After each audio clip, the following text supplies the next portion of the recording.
Assalamualaikum warahmatullahi wabarakatuh. Perkenalkan, nama saya Agus Mursid. Saya salah satu mahasiswa Unsia, Universitas Cyber Asia.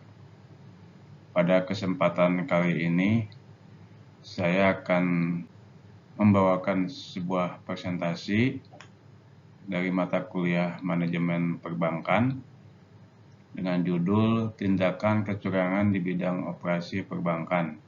Tugas ini disusun oleh saya sendiri, adapun dosen pengampu saya adalah Bapak Wahyu Purbo Santoso.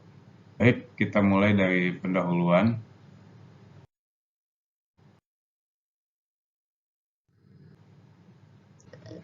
Pengertian perbankan.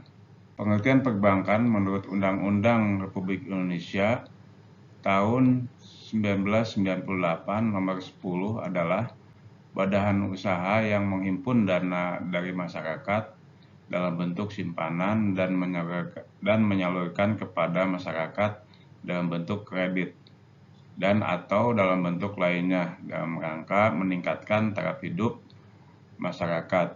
Sehingga menurut pengertian tersebut dapat dikatakan bahwa usaha perbankan meliputi beberapa kegiatan, diantaranya menghimpun dana, menyalurkan dana, dan memberikan jasa bank lainnya sebagai kegiatan pendukung. Di dalam pelaksanaan operasionalnya, bank mempunyai 4 hubungan dengan para nasabah, diantaranya hubungan kontrak, hubungan kepercayaan, hubungan kerahasiaan, dan hubungan kehati-hatian. Dari keempat hubungan itu, salah satu hubungan yang paling krusial adalah hubungan dengan nasabah masalah kehati-hatian, yaitu di mana keamanan para nasabah secara prinsip ini merupakan keharusan dan pihak bank yang dituntut kehati-hatiannya dalam menjalankan kegiatan perbankannya, serta harus konsisten dalam menjalankan peraturan perundang-undangannya dan dituntut profesionalismenya, juga etiket baik terhadap para nasabah. Jasa layanan perbankan sangat banyak sekali, namun yang paling riskan terhadap keamanan nasabah adalah deposito. Jasa layanan ini seringkali menjadi sasaran kecurangan atau kejahatan perbankan atau biasa disebut dengan fraud. Kecurangan atau fraud adalah sebuah kegiatan yang secara sengaja dilakukan oleh seorang atau kelompok untuk menggunakan sumber daya dari sebuah organisasi secara tidak wajar atau tindakan menyimpang dan salah dalam menyajikan fakta untuk memperoleh keuntungan pribadi, menurut Nopiani dan Sambarakresna tahun 2014.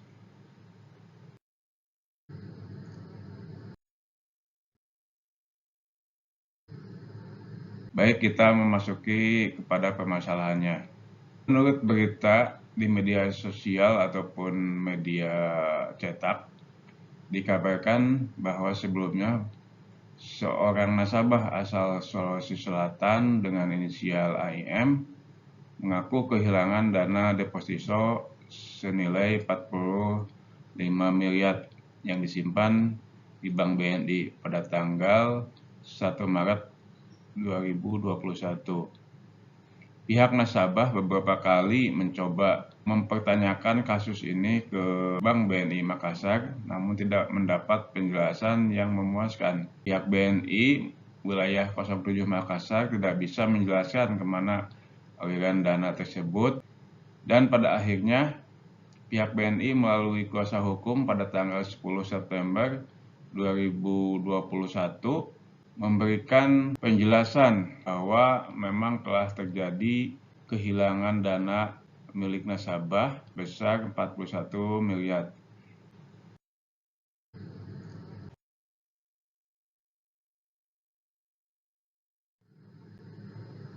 Dari permasalahan tersebut, maka kita akan mencari pembahasannya. Berikut hasil pembahasannya. Pertama-tama kita harus merencanakan keuangan kita. Dalam mengelola keuangan atau finansial tentunya diperlukan berbagai pertimbangan serta perencanaan sangat matang. Alokasi dana haruslah sesuai dengan kebutuhan keperluan pada saat ini dan di kemudian hari. Pada pengalokasian dana tersebut harus mensiasati dana yang dimiliki dari inflasi setiap tahunnya. Hal ini bertujuan agar dana yang kita miliki pada saat sekarang tidak hanya aman, serta terencana untuk kebutuhan di masa datang, namun juga aman dari inflasi yang tidak bisa kita hindari. Sehingga dituntut untuk menggunakan berbagai macam cara selain ditabung, karena jika hanya mengandalkan tabungan, suku bunga yang dihasilkan belum cukup mampu untuk mensiasati nilai inflasi yang akan dihadapi. Salah satu cara yang biasa dilakukan adalah dengan cara menginvestasikan dana tersebut ke berbagai instrumen investasi yang bisa dipilih. Lalu, investasi apa yang biasa dipilih? Terdapat beberapa jenis investasi yang populer di Indonesia. Yang pertama adalah deposito. Deposito merupakan salah satu instrumen investasi yang biasa dipakai karena memiliki banyak keuntungan yang ditawarkan yang beragam dibanding tabungan biasa. Yang kedua adalah investasi emas. Jika ingin berinvestasi emas, sebaiknya pilih emas batangan. Berbeda dengan emas perhiasan, nilai emas batangan murni biasanya dinilai dari beratnya. Selain itu juga menyiapkan tempat untuk menyimpan emas yang sudah dibeli. Untuk menyimpannya sendiri, bisa menyimpannya atau menyewa di deposit box di bank. Kemudian bentuk investasi yang ketiga adalah investasi properti. Ada beberapa model investasi properti yang digunakan. Cara yang paling sederhana adalah dengan memberi tanah atau membangun properti di atasnya dengan menjual pada saat nilai yang sudah cukup tinggi. Sedang untuk cara yang kedua bisa dengan menyewakan properti untuk mendapatkan aliran pemasukan. Jenis investasi yang keempat adalah saham. Saham potensial namun berisiko tinggi. Mungkin seperti itulah gambaran singkat mengenai investasi saham. Saham sebenarnya merupakan bukti kepemilikan sebuah perusahaan. Saat pembeli saham pada dasarnya adalah memberi sebagian kepemilikan atas perusahaan yang mengeluarkannya. Jika semakin banyak saham yang dibeli, semakin besar pula persentase kepemilikan pemilikan perusahaan yang didapatkan. Bentuk investasi yang kelima adalah reksadana. Secara sederhana, reksadana adalah sebuah instrumen investasi di mana dana dari beberapa investor dikumpulkan menjadi satu untuk kemudian diinvestasikan ke instrumen-instrumen investasi yang ada di pasar modal. Kemudian bentuk investasi yang keenam adalah peer-to-peer lending.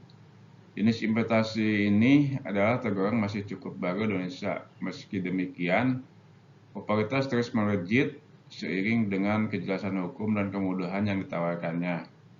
Hal ini bisa dilihat dari beberapa perusahaan fintech lending yang menjalankan model bisnis ini.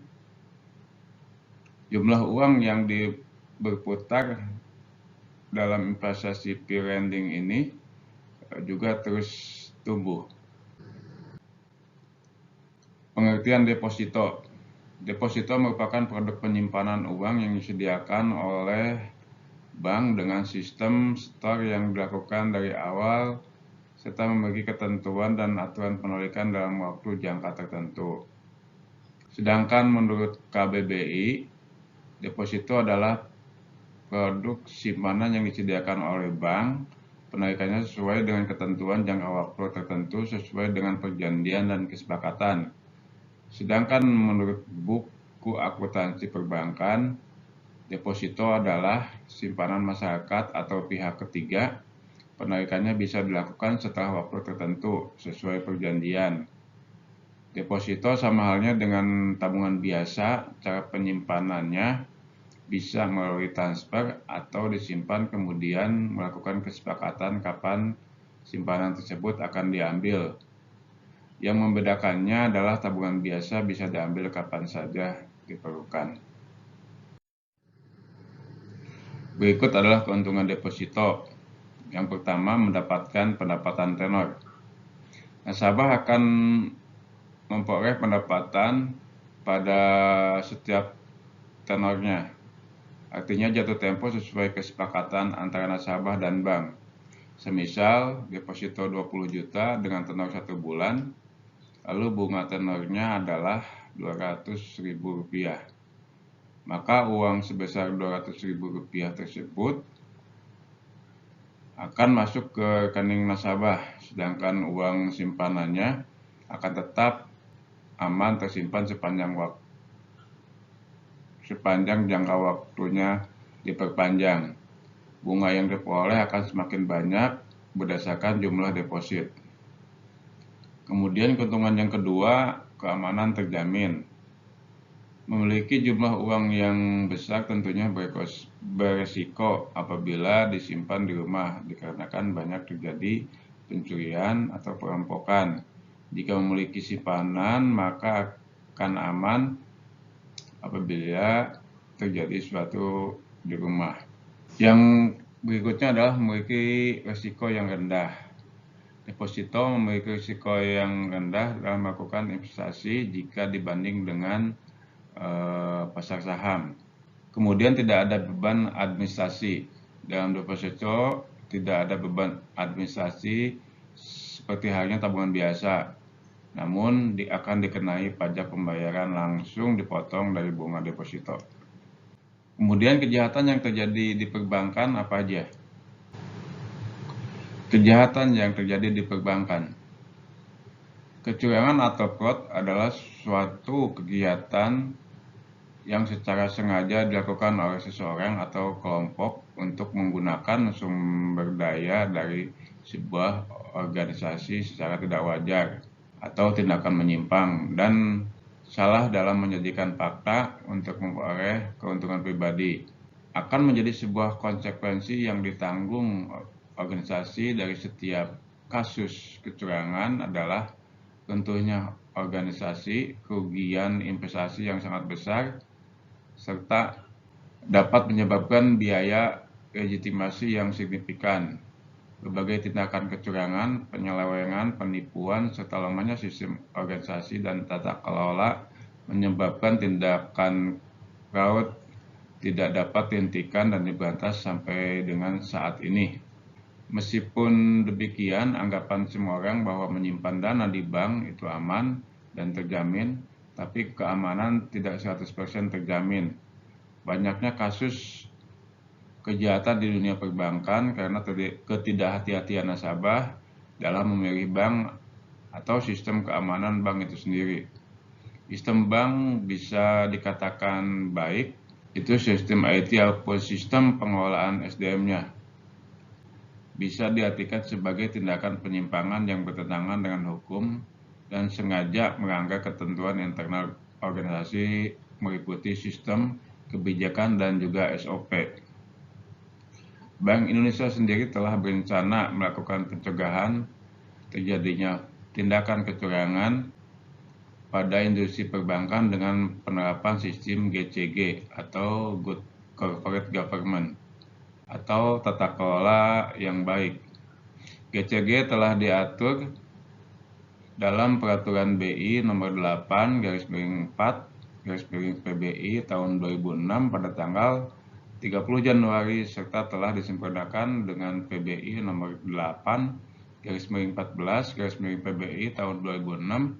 Hal ini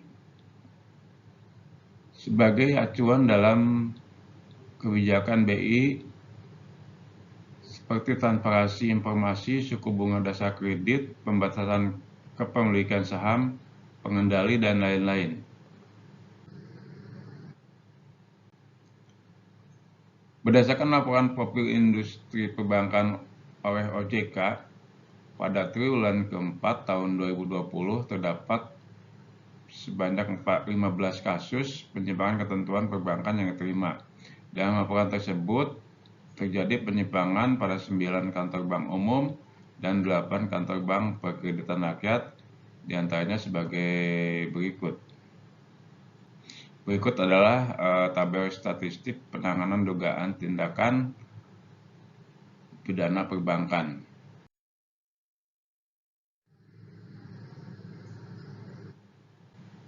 Kenapa terjadi fraud di perbankan? Kejahatan terjadi disebabkan beberapa hal menurut Krisi. Yang pertama, adanya tekanan yang disebabkan karena sifat serakah kebutuhan keluarga yang terus meningkat dan harus segera dipenuhi, ketidakpuasan karyawan terhadap dunia kerjanya. Kemudian adanya peluang untuk melakukan kondisi ini di mana seorang atau kelompok memiliki kesempatan untuk melakukan kecurangan. Peluang muncul karena lemahnya sistem pengendalian internal perbankan, atau bisa juga muncul karena dorongan atau tekanan yang berawal dari diri seseorang untuk melakukan kecurangan. Rasionalisasi, pikiran seseorang yang membenarkan tindakan kecurangan. Pikiran ini muncul karena orang di sekitarnya melakukan kecurangan tetapi tidak ada atau tidak mendapatkan hukuman yang serius. Jenis-jenis fraud di perbankan. Yang pertama di bidang operasi. Kecurangan di bidang operasi banyak terjadi. Salah satu aktivitas yang sangat rawan terjadi kecurangan dalam aktivitas pendanaan. Kepercayaan diberikan kepada pihak bank dimanfaatkan oleh pegawai bank untuk kepentingan pribadi dan mendapatkan keuntungan. Tindakan kecurangan yang lain adalah pencairan dana deposito yang tidak dapat dilakukan oleh nasabah karena dana tersebut telah dicairkan dan dibekukan tanpa diketahui oleh nasabah. Kemudian jenis yang kedua adalah di bidang kredit. Tindakan kecurangan di bidang kredit perbankan dicontohkan dengan memberikan kredit yang fiktif, anggunan fiktif, penilaian jaminan yang terlalu tinggi, perubahan bunga sehingga biaya mengalami peningkatan dan dipindahkan ke rekening pegawai bank dan direkayasa pemberian kredit yang lainnya. Kemudian di bidang teknologi informasi, perkembangan teknologi yang sangat pesat ternyata diikuti oleh perkembangan pencurian informasi dengan cara canggih pula. Kasus pencurian dana nasabah kerap kali terjadi pada saat sekarang ini. Berbagai keluhan dan kerugian para nasabah juga selalu terjadi. Fraud yang terjadi pada penggunaan kartu kredit, kado debit, atau kejahatan scamming selalu terjadi di berbagai layanan ATM. Jaminan pencegahan keamanan. Upaya dan tindakan fraud dalam laporan keuangan sangat penting sekali akan menjadi fokus perbaikan manajemen agar aktivitas fraud dapat dihilangkan dan tidak menyebabkan kerugian bagi nasabah maupun pihak perbankan sendiri. Namun acap kali pendeteksian terhadap financial statement fraud tidak selalu mendapatkan titik terang karena berbagai motivasi yang mendasari serta banyaknya metode untuk melakukan financial statement fraud menurut Alexander dan Cumming tahun 2020. Untuk menjamin keamanan dana nasabah di lingkungan perbankan, diterapkanlah strategi anti fraud yang telah diatur dalam POJK nomor 39 tahun 2019 serta surat edaran dari BI nomor 13/28/DPNP yang berlaku bagi bank umum. Di samping strategi tersebut, pihak perbankan juga diharuskan menyusun strategi anti fraud yang lainnya secara efektif untuk menghadapi potensi kecurangan.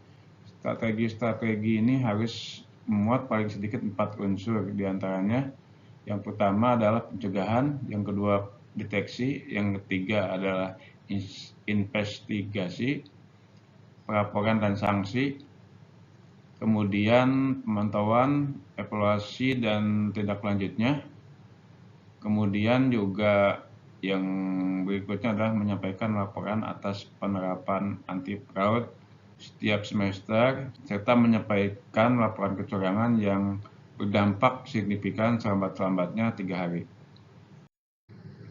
Selain bentuk strategi di atas, pihak bank diharuskan melakukan sosialisasi tentang GCG yang baik dan konsisten dengan harapan akan mampu mendukung sistem perbankan yang sangat transparan dan lebih terpercaya.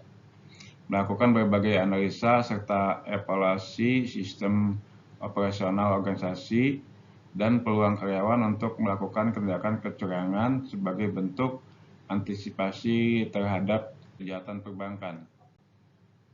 Faktor yang mempengaruhi kasus kehilangan dana nasabah yang terjadi bukan hanya sekali ini saja, namun sudah berulang kali dari dulu hingga sekarang. Namun, dalam melakukan kegiatan operasionalnya perbankan, berbagai aktivitas dan kegiatan yang dinilai rawan terjadi berbagai kecurangan. Seperti halnya aktivitas pendanaan, biasanya dalam melakukan transaksi finansial, pihak bank dan nasabah terjadi perjanjian dan kesepakatan. Perjanjian ini dapat memicu terjadinya kecurangan yang dilakukan di antara kedua belah pihak, seperti kasus yang terjadi pada Bank Permata beberapa tahun yang silam. Oknum karyawan Bank Permata menggelapkan uang sebesar 29 miliar dari dana 17 nasabah dengan deposito fiktif. Kemudian juga beberapa terjadi kasus-kasus yang serupa, seperti halnya yang menimpa beberapa orang nasabah dari Bank BTN, jumlah uang 420 juta. Ini terjadi kebocoran data nasabah akibat tindakan skimming yang dilakukan oknum karyawan BTN yang disebabkan karena lemahnya sistem IT pada bank tersebut. Kemudian juga terjadi pembobolan dana yang menimpa deposito milik PT Alnusa yang disimpan di Bank Mega sebesar 111 miliar. Kemudian kasus kehilangan yang terjadi baru-baru ini, dana deposito seorang nasabah asal Makassar yang dipercayakan pada Bank BNI sebesar 41 miliar. Dari berbagai runtutan kejadian di atas yang menimpa dunia perbankan tentunya akan merugikan kedua belah pihak, baik bank maupun nasabah. Kerugian pihak bank adalah mereka harus bertanggung jawab dan mengganti atas kehilangan dana nasabah serta sanksi dari OJK, yaitu bisa berupa pemberhentian pejabat bank atau mungkin bisa terjadi penurunan tingkat kesehatan bank serta sanksi dari masyarakat berupa menurunnya tingkat kepercayaan pada bank tersebut. Kejadian ini akan terus berlanjut apabila tidak ada perbaikan sistem kelola dari industri perbankan dalam operasionalnya. Pengendalian sistem internal yang lemah dalam sebuah instansi perbankan akan memberikan peluang bagi oknum karyawan untuk melakukan kecurangan atau kejahatan. Pengendalian internal akan sangat berfungsi untuk mengawasi, mengevaluasi semua sistem dan prosedur yang berlaku dan sedang berjalan secara baik dan benar melalui pengamanan yang ketat, pemeriksaan, melalui pelaksanaan tugas di setiap departemen atau divisi organisasi. Menurut Aminus tahun 2008, pengendalian internal mempunyai pengertian bahwa pengendalian internal meliputi struktur organisasi, semua metode dan ketentuan yang terkoordinasi yang dianut dalam perusahaan untuk melindungi harta kekayaan, memeriksa ketelitian dan seberapa jauh data akuntansi dapat dipercaya untuk meningkatkan efisiensi usaha atau mendorong kebijakan perusahaan yang sudah diterapkan untuk ditaati anggotanya.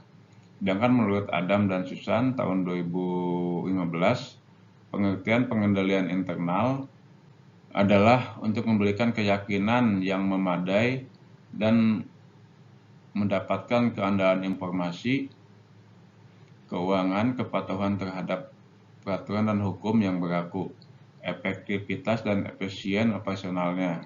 Dalam penerapan sistem tata kelola di perbankan, tentang harus berdasarkan pada prinsip-prinsip dasar tata kelola yang baik, yakni akuntabilitas yang merupakan kejelasan fungsi pelaksanaan dan tanggung jawab organisasi. Samping itu juga, implementasi GCG juga bagian dari sebuah tindakan pengendalian sistem perbankan dalam mengatasi masalah kecurangan yang marak terjadi.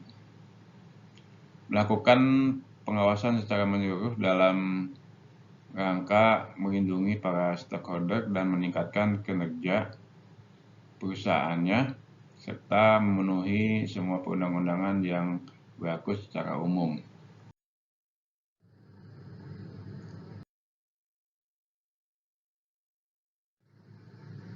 Berdasarkan hasil pembahasan di atas, bisa ditarik kesimpulan bahwa bank adalah merupakan badan usaha yang menghimpun dana simpanan dari masyarakat serta menyalurkannya ke masyarakat dalam bentuk kredit atau dalam bentuk yang lainnya dengan tujuan meningkatkan taraf hidup masyarakat dan ekonomi nasional.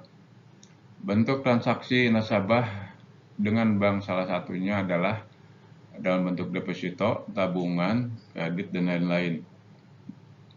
Deposito merupakan bentuk penyimpanan dana yang disediakan oleh bank dengan sistem setor yang dilakukan dari awal,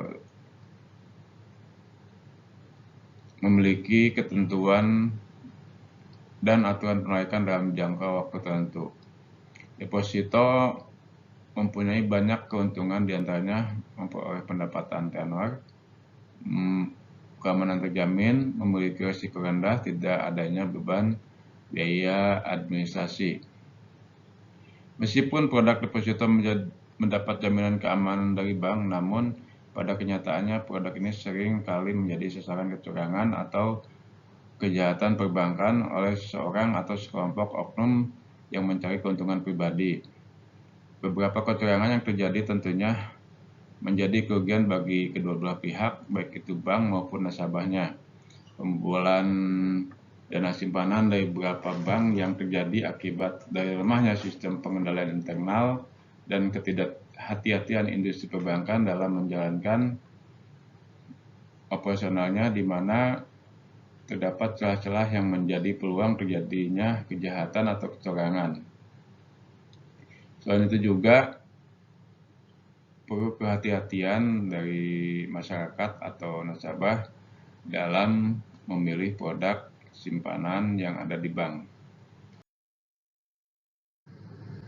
Rekomendasi dari hasil pembahasan di atas, rekomendasi yang bisa dikemukakan adalah kecurangan yang terjadi akhir-akhir ini di dunia perbankan akan sangat merugikan berbagai banyak pihak.